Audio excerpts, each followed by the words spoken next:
DElEd प्रशिक्षु 2019 second semester का इस यूट्यूब चैनल पर हार्दिक स्वागत है। जैसा कि हम पिछले दिन मूल अधिकार के बारे में चर्चा किए थे, आज हम मूल कर्तव्य के बारे में चर्चा करेंगे। भारत के संविधान में नागरिकों के लिए मूल कर्तव्यों का उल्लेख नहीं था। इसे 1976 में कांग्रेस सरकार द्वारा गठित सरदार स्वर्ण सिंह समिति की संस्तुति के आधार पर 42वें संविधान संशोधन अधिनियम 1976 द्वारा जोड़ा गया है। समिति का विचार था कि जहां संविधान में नागरिकों के लिए मूल अधिकारों का प्रावधान है, वहां उनके मूल कर्तव्यों का भी उल्लेख होना चाहिए, क्योंकि अधिकार एवं कर्तव्य एक दूसरे के अन्योन्याश्रित होते हैं।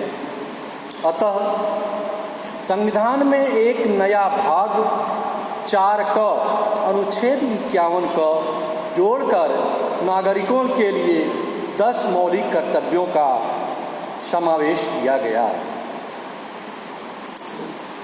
साम्यवादी देशों में पूर्व सोवियत संघ विश्व का ऐसा प्रथम देश था जिसने अपने संविधान में नागरिकों के मूल कर्तव्यों का स्पष्ट उल्लेख किया था। अतः यह कहा जाता है कि भारतीय संविधान में मूल कर्तव्यों की व्यवस्था पूर्व सोवियत संघ के संविधान से ली गई है। जापान के बाद भारत विश्व का ऐसा दूसरा प्रजातांत्रिक देश है जिसके संविधान में मौलिक कर्तव्यों का स्पष्ट उल्लेख किया गया है। 86वां संविधान संशोधन अधिनियम 2002 के तहत मूल कर्तव्यों में एक नया मूल कर्तव्य जोड़ा गया। 6 से 14 वर्ष के बालकों के माता पिता और प्रतिपाल्य के संरक्षक उन्हें शिक्षा के अवसर प्रदान करेंगे। भारतीय संविधान में निम्नलिखित मूल कर्तव्यों का उल्लेख किया गया है। नंबर 1, संविधान का पालन करें और उसके आदर्शों, संस्थानों, राष्ट्रध्वज और राष्ट्रगान का आदर करें। नंबर 2, स्वतंत्रता के लिए हमारे राष्ट्रीय आंदोलन को प्रेरित करने वाले उच्च आदर्शों को हृदय में संजोए रखें और उनका अनुपालन करें। भारत की समरसता, संप्रभुता, एकता और अखंडता की रक्षा करें और उसे अक्षुण्ण रखें। देश की रक्षा करें और आह्वान किए जाने पर राष्ट्र की सेवा करें। भारत के सभी लोगों में समरसता और समान भ्रातृत्व की भावना का निर्माण करें, जो धर्म, भाषा और प्रदेश या वर्ग पर आधारित सभी भेदभाव से परे हो। ऐसी प्रथाओं का त्याग करें जो स्त्रियों के सम्मान के विरुद्ध हो। हमारी सामाजिक संस्कृति की गौरवशाली परंपरा का महत्व समझें और इसका परिरक्षण करें। प्राकृतिक पर्यावरण की, जिसके अंतर्गत वन, झील, नदी, वन्य जीव है, रक्षा करें और उनका संवर्धन करें तथा प्राणी मात्र के प्रति दया रखें। वैज्ञानिक दृष्टिकोण, मानववाद और ज्ञानार्जन तथा सुधार की भावना का विकास करें।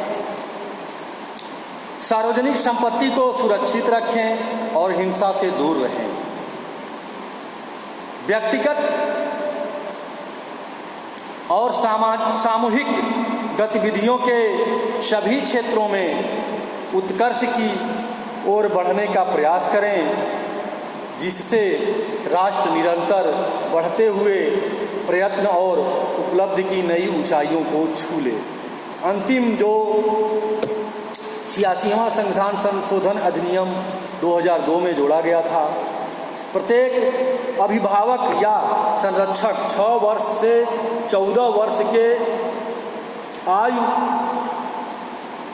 के अपने बच्चों को शिक्षा के लिए अवसर प्रदान करें। भारतीय संविधान में भाग 4 क में अनुच्छेद 51 में इन मूल कर्तव्यों का वर्णन किया गया है। ऐसा कहा जाता है कि अगर हमें अधिकार की इच्छा है तो हमें अपने कर्तव्यों पर भी ध्यान देना होगा, क्योंकि अधिकार और कर्तव्य एक दूसरे के पूरक माने जाते हैं, अन्योन्याश्रित हैं। गांधी जी ने कर्तव्यों के महत्व एवं अधिकार तथा कर्तव्यों की अन्योन्याश्रितता को रेखांकित करते हुए कहा था कि अधिकार का स्रोत कर्तव्य है। यदि हम अपने कर्तव्यों का पालन करें तो अधिकारों को खोजने हमें दूर नहीं जाना पड़ेगा, और यदि अपने कर्तव्यों को पूरे किए बगैर हम अधिकारों के पीछे भागेंगे तो वह छलावे की तरह हमसे दूर रहेंगे। जितना हम उनका पीछा करेंगे वह उतनी ही और दूर उड़ते जाएंगे।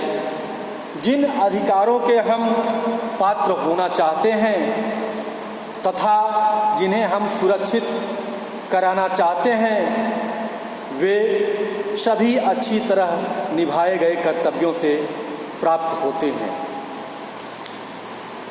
इसका तात्पर्य यह है, यदि हम कर्तव्यों की अधिकारों की बात करते हैं तो हमको कर्तव्यों पे भी ध्यान देना होगा, क्योंकि भारतीय संविधान में यदि मूल कर्तव्यों का उल्लेख है तो मूल कर्तव्यों का भी उल्लेख है।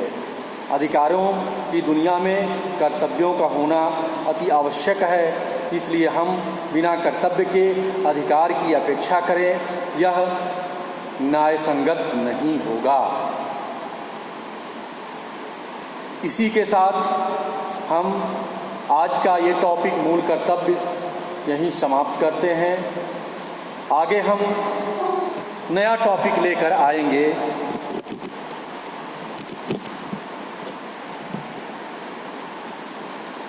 धन्यवाद।